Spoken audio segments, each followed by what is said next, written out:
जय जिजाऊ, जय शिवराय, जय शंभूराजे. गडकिल्ले संवर्धन प्रतिष्ठान महाराष्ट्र राज्य सादर करत आहोत शिवसाम्राज्याचे दिनविशेष. 3 डिसेंबर इसवी सन 1679 सिद्धीस मूर्खात काढून मराठ्यांची 2 जहाजं खांदेरीस पोहोचली. 1 डिसेंबर रोजी खांदेरीला मराठ्यांचा एक लहान मचवा काही रसद घेऊन गेला व सिद्धी आणि इंग्रज यांना तो अडवता आला नाही. पुढे 3 डिसेंबर रोजी एक चमत्कारिक घटना घडली. मराठ्यांची 2 जहाजे बेटाकडे जाताना सिद्ध्याला दिसली व त्याने ती अडवली असता ती जहाजं थांबली. सिद्ध्याच्या लोकांनी त्यांची विचारपूस केली असता त्यांनी आपण इंग्रज नौका दलातील असून त्यांनी आपल्या नाविक दलाच्या कॅप्टन आणि नौकेचा खलाशी यांचीही नावे सांगितली आणि त्यांनी त्वरित त्यांना जाऊ दिले अशी मागणी केली.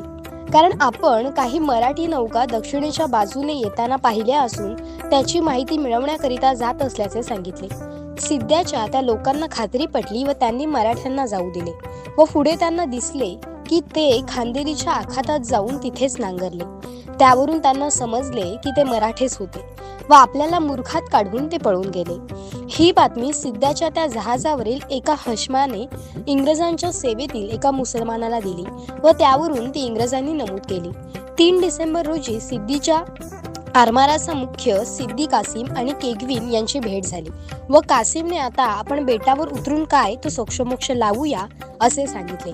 कारण केगविनने आपल्याला मुंबईहून आदेश येईल तसेच आपण वागू असे सांगितले. यावेळी केगविनने सिद्धीच्या जहाजावर काही मराठी गुलाम मंडळी पाहिली व ही कुठून आली विचारले असता सिद्धीने सांगितले की आपण मराठ्यांच्या मुलखात शिरून जाळपोळ केली व काही गुलाम पकडून आणले.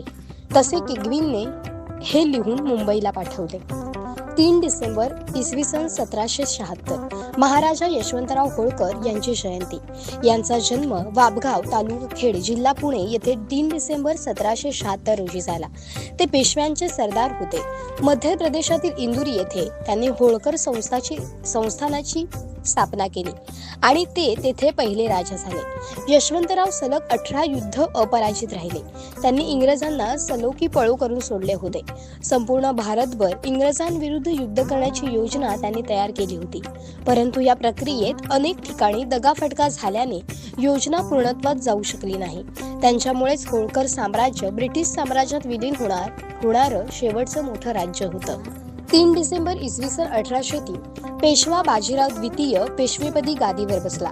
डिसेंबर 1802 ला बाजीरावाने इंग्रजांशी वसईचा तह केला. या तहानुसार इंग्रज बाजीरावाला त्याचे पेशवेपद परत मिळवून देणार होते, पण त्या बदल्यात इंग्रजांना त्यांचे सैन्य मराठा साम्राज्यात ठेवण्याची तसेच त्यांचे राजकीय कारभार पुण्यातून करण्याची परवानगी हवी होती. 1803 ला बाजीराव पेशवेपदावर आले खरे, पण ते इथून प्रत्येक बाबतीत इंग्रज मराठी सत्तेत ढवळाढवळ करू लागले.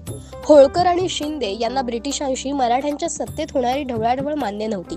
यातूनच 1803 ला दुसरे इंग्रज मराठा युद्ध सुरू झाले. होळकर आणि शिंदे यांच्यातील गैरसमजुतीमुळे मराठे हे युद्ध हरले.